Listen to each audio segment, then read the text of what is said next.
முருகப்பெருமான் தோன்றிய வரலாறு என்பது வெறும் பிறப்பு மட்டுமல்ல, அது தீமையை அழிப்பதற்காக பிரபஞ்சத்தின் உச்சக்கட்ட ஆற்றல்கள் ஒன்றிணைந்த ஒரு தெய்வீக நிகழ்வாகும். தண்டகாரண்யம் என்ற பகுதியை தலைமையிடமாக கொண்டு சூரபத்மன், தாரகாசுரன், சிங்கமுகன் ஆகிய 3 அசுர சகோதரர்கள் பிரம்மனிடம் வரம் பெற்று தேவர்களையும் முனிவர்களையும் சொல்லனா துயரத்திற்கு உள்ளாக்கினர். சிவபெருமானின் அம்சமாக தோன்றும் ஒருவரால் மட்டுமே தங்களுக்கு அழிவு நேர வேண்டும் என்ற வரத்தை பெற்றிருந்தனர். அசுரர்களின் கொடுமை தாளாத இந்திரன் தலைமையிலான தேவர்கள் கைலாயம் சென்று சிவபெருமானிடம் தங்களை காக்குமாறு வேண்டினர். அப்போது சிவபெருமான் ஆழ்ந்த தியானத்தில் இருந்தார். மன்மதன் வந்து சிவனின் தியானத்தை கலைக்க சிவன் தனது நெற்றிக் கண்ணை திறந்தார்.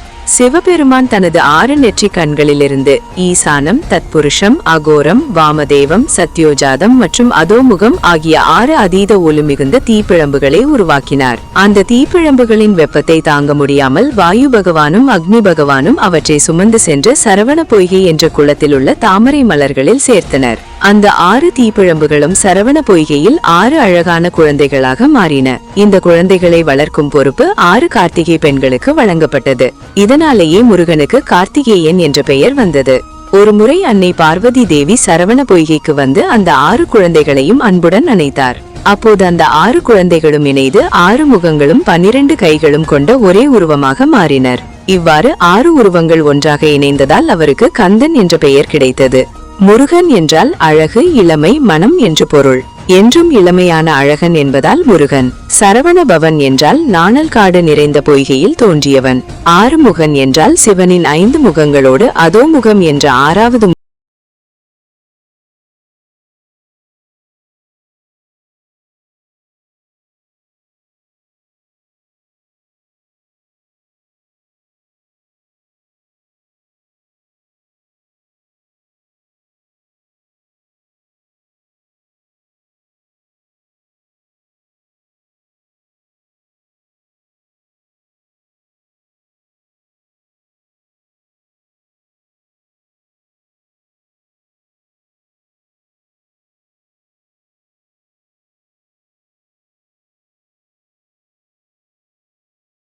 முருகனை தேடி செல்கிறார்கள். அலகு குத்தியும் காவடி சுமந்தும் அவர்கள் காட்டும் அந்த அதீத பக்திக்கு பின்னால் இருக்கும் ரகசியம் என்ன? ஏன் ஒரு மனிதன் தன்னைத்தானே வருத்தி கொண்டு முருகனை புகழ்கிறான்?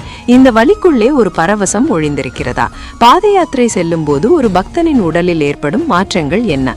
காவடி தூக்குவதால் நம்முடைய கர்ம வினைகள்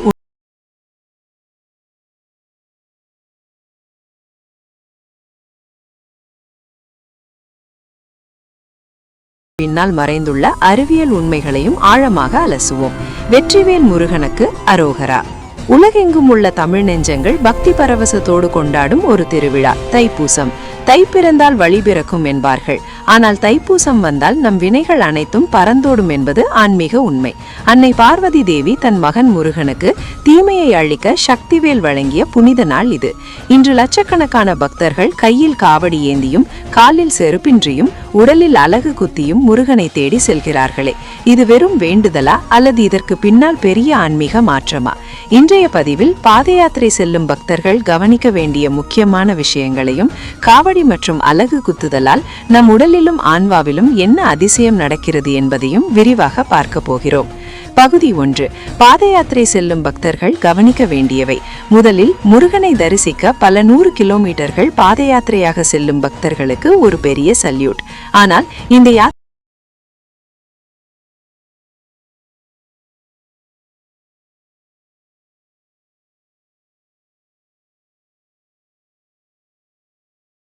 பயிற்சி. யாத்திரை தொடங்குவதற்கு 48 நாட்களோ அல்லது குறைந்தது 21 நாட்களோ மாலை அணிந்து விரதம் இருப்பது அவசியம். இந்த நாட்களில் அசைவம் தவிர்ப்பது மட்டும் விரதம் அல்ல, கோபம், பொறாமை, தீய சொற்களை தவிர்ப்பதே உண்மையான விரதம். 2. உடல் நலம் மற்றும் பாதுகாப்பு. நடைப்பயணம். முடிந்தவரை அதிகாலை பிரம்ம முகூர்த்தம் மற்றும் மாலை நேரங்களில் நடப்பது நல்லது. உச்சி வெயிலில் நடப்பதை தவிர்த்து அந்த நேரத்தில் ஓய்வெடுங்கள். உணவு. வழியில் அன்னதானம் கிடைக்கும் இடங்களில் அளவாக சாப்பிடுங்கள். காரமான உணவுகளை தவிர்த்து நீர்ச்சத்துள்ள உணவுகளை அதிகம் எடுத்துக் கொள்ளுங்கள். மருந்து பெட்டி. காலில் கொப்புளங்கள் ஏற்பட்டால் போடுவதற்கு மருந்து, வலி நிவாரணிகள் மற்றும் ORS பாக்கெட்டுகளை கையில் வைத்திருங்கள். பிளாஸ்டிக் தவிர்ப்பு. முருகனின் படைப்பான இயற்கையை அசுத்தப்படுத்தாதீர்கள். தண்ணீர் பாட்டில் பாட்டில்கள், பிளாஸ்டிக் பைகளை காடுகளிலோ சாலை ஓரங்களிலோ வீசாதீர்கள். சுத்தமே சிவம் என்பதை மறக்க வேண்டாம். பக்தி மனநிலை. நடக்கும்போது உங்கள் வாய் லௌகீக விஷயங்களை பேசாமல் கந்த சஷ்டி கவசம் அல்லது ஓம் சரவணபவ மந்திரத்தை உச்சரித்துக் கொண்டே இருக்கட்டும். ஒவ்வொரு அடியும் முருகனை நோக்கி அடியாக இருக்க வேண்டும். பகுதி 2. காவடி எடுத்தல், சுமை இறக்கும் சுகம். அடுத்ததாக தைப்பூசத்தின் அடையாளம் காவடி. காவடி என்பது வெறும் மரக்கட்டை அல்லது மயில் பீலி அலங்காரம் அல்ல. கா என்றால் காப்பது, வடி என்றால் இறைவனின் திருவடி. இடும்படி என்ற அசுரன் அகத்தியரின் கட்டளைப்படி சிவகிரி சக்திகிரி என்ற இரு மலைகளை தோளில் சுமந்து வந்தான். அதுவே காவடியின் ஆரம்பம். காவடி எடுப்பதன் தத்துவம். நடைமுறை வாழ்க்கையில் நாம் எத்தனையோ சுமைகளை சுமக்கிறோம். கடன் சுமை, குடும்ப சுமை, பாவ சுமை. முருகா, என் சுமைகளை இனி நான் சுமக்க முடியாது, இதோ உன்னிடம் ஒப்படைக்கிறேன் என்று குறியீடாக நம் தோளில் சுமக்கும் சுமைதான் காவடி. நீங்கள் தோளில் காவடியை ஏற்றி அரோகரா கோஷத்தோடு ஆடும்போது உங்களையும் அறியாமல் உங்கள் ஈகோ என்னும் அகங்காரம் கரைகிறது. எப்போது ஒருவன் தன் பாரத்தை இறைவனிடம் இறக்கி வைக்கிறானோ அப்போதே அவன் ஆன்மா லேசாகிறது. காவடி ஆட்டம் என்பது உடற்பயிற்சி அல்ல, அது ஆன்மா இறைவனோடு கொள்ளும் ஒரு நடனம். 3. அலகு குத்துதல், வலியால் வரும் பரவச நிலை. பலரும் பார்த்து பிரமிக்கும், சிலருக்கு பயத்தை ஏற்படுத்தும் ஒரு விஷயம் அலகு குத்துதல். உடல் எங்கும் சிறிய வேல்கள், நாக்கில் வேல், முதுகில் கொக்கிகள் என்று பக்தர்கள் இதை செய்யும் போது அவர்களுக்கு வலிக்காதா, ரத்தம் வராதா என்ற கேள்வி நமக்கு வரும். இதன் பின்னால் உள்ள அறிவியல் மற்றும் ஆன்மீகம். 1. மௌன விரதம். நாக்கில் அலகு குத்துவதன் முக்கிய நோக்கம் மௌனம். வாய் பேசாமல் இருந்தால் மனம் அலைவாய்வது நிற்கும். நம் பேச்சு நின்றால் உள்ளே இருக்கும் இறைவனின் குரல் கேட்கும். 2. வலியை கடக்கும் நிலை. அறிவியல் படி ஒரு மனிதன் அதீத பக்தியிலோ அல்லது உணர்ச்சி பெருக்கிலோ இருக்கும் போது மூளையில் என்டார்பின் என்ற ரசாயனம் சுரக்கும். இது இயற்கையான வலி நிவாரணி. பக்தர்கள் முருகா என்ற நினைப்பில் மட்டுமே இருக்கும் போது இந்த உடல் வலி அவர்களுக்கு தெரிவதில்லை. 3. அகுபிரஷர். நம் முன்னோர்கள் அலகு குத்தும் இடங்களை மிக துல்லியமாக தேர்ந்தெடுத்துள்ளனர். இவை நரம்பு மண்டலத்தை தூண்டி உடலுக்கு ஒருவித புத்துணர்ச்சியையும் மனதுக்கு ஒருவித தெளிவையும் கொடுக்கிறது. இது உடலை வருத்தும் செயல் அல்ல, இது உடலை கொண்டு மனதை வெல்லும் செயல். 4. முருகனின் அருள் எவ்வாறு கிடைக்கிறது? சரி, இப்படி உடலை வருத்தி காவடி எடுத்து செல்வதால் முருகனின் அருள் கிடைக்குமா? நிச்சயமாக. ஆனால் அது ஒரு நிபந்தனையின் அடிப்படையில் கிடைக்கிறது. அதுதான் சரணாகதி. முருகன் எதிர்பார்ப்பது உங்கள் ரத்தத்தையோ பலியையோ அல்ல. அந்த வலியின் மூலம் உங்கள் கர்மா அழிகிறது. ஒரு இரும்பு துண்டை நெருப்பில் போட்டால்தான் அதை தேவையான வடிவத்திற்கு மாற்ற முடியும்.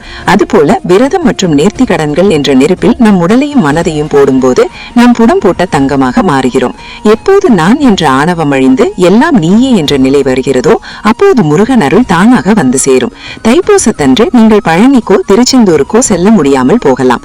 ஆனால் இருந்த இடத்திலிருந்தே மனதார முருகனை நினைத்து என் கவலைகளை உன்னிடம் ஒப்படைக்கிறேன் என்று வேண்டினாலே போதும். வேல் எப்படி இருளை கிழித்து ஒளியை தருமோ அப்படி உங்கள் வாழ்க்கையின் இருளை முருகன் நீக்குவான். ஆகவே பக்தர்களே, இந்த தைப்பூச திருநாளில் காவடி எடுப்போம், மனக்கவலைகளை விடுப்போம், பாத யாத்திரை செல்வோம், நல்வழியில் நடப்போம். வேலும் மயிலும் துணை இருக்க வேறென்ன வேண்டும் நமக்கு? அனைவருக்கும் இனிய தைப்பூச நல்வாழ்த்துகள். வெற்றிவேல் முருகனுக்கு அரோகரா. வீரவேல் முருகனுக்கு அரோகரா.